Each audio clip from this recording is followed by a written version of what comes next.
I think one of the big things they said is that you would claim that Fauci masterminded the entire cover-up.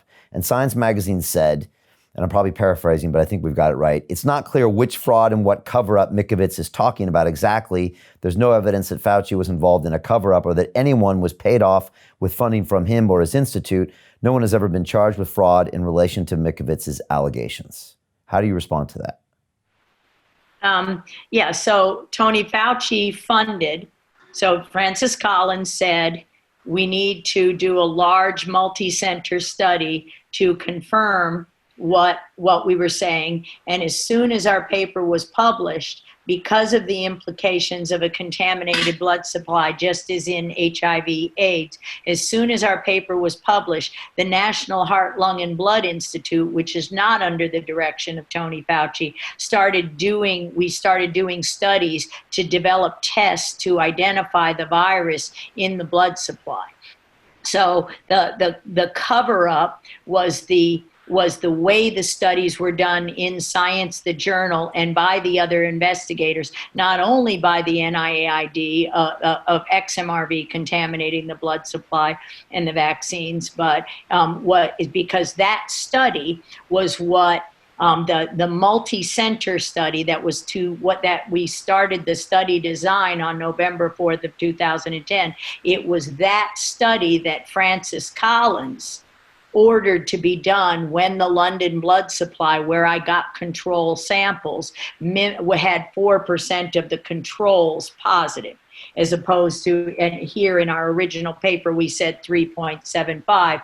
In Harvey Alter's confirmatory paper that was published in mid-2010, they showed 7%. So the big issue here and why Fauci spearheaded the cover-up is because Francis Collins, his boss, the head of the NIH, all of the institutes said, we must fund a multi-center study to look at the disease associations. And this was the study that was corrupted by the study director of the study, Ian Lipkin, and I do have a slide I can show how that works as far as excluding the appropriate patients and then limiting the findings that we were able to do based on wording really that had nothing to do with the study. So you can see how the study was corrupted. So and this was, I was held as a fugitive, a felony fugitive from justice, arrested in November 18th, 2011. And I do have the quote from Science, the journal, that in fact says federal agents were the only ones who could have. There was no warrant, there was no arrest, there was nothing. But that was when I was supposed to be participating in the validation study, doing the isolation, doing the things I did as the principal investigator on the original study. But Tony Fauci said, put that felony from fugitive from justice at the NIH, at the NCI, in the laboratory. So I couldn't do the study because I was called a fugitive from justice. So I did virology by telephone and tried the best I could because I knew we would get positives in the study, because even though 3 of the centers or 4 of the centers were not valid patients according to the disease signature, that's the publication I also sent that you could post. There's a disease signature, just as we see in COVID-19, of these viruses. So okay, you're being, is this when you're being held without charges and what they dispute, or is this a different piece? Because no, that's when I was being held in 2011. Okay. I was held in jail for 5 days, as we discussed before. All the while, our paper is being force retracted from the journal, because they've lost confidence in me. Oh, now I'm supposedly stealing things. Now I'm supposedly But what Tony Fauci did, he stopped the validation study. One, he kept me out of the labs. And two, and I show Harold Varmus there because the study design, Harold corrupted the study design by ordering that the infectious clone, which was not what we isolated, that infectious synthetic clone, which way overgrew the samples, he insisted some samples be spiked with that.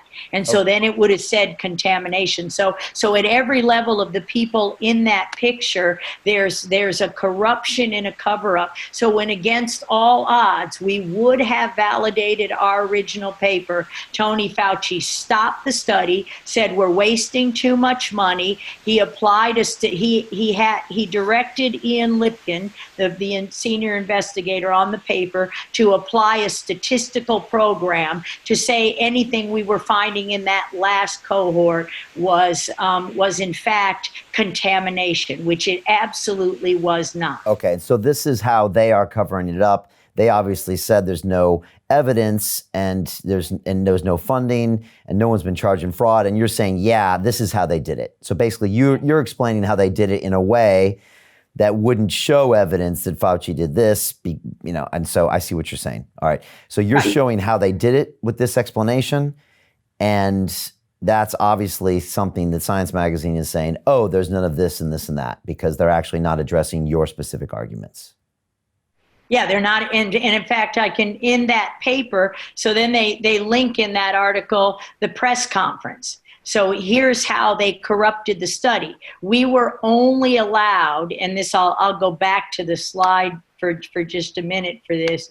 We were only allowed to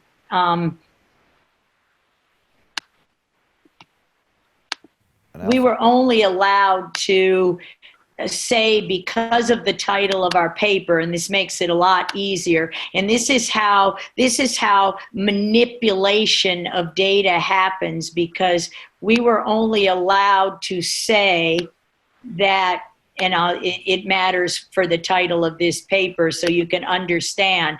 So our paper originally said detection of see the word an infectious retrovirus called XMRV. Again, DeRisi and Silverman had identified sequences in prostate cancer patients, but they never isolated it.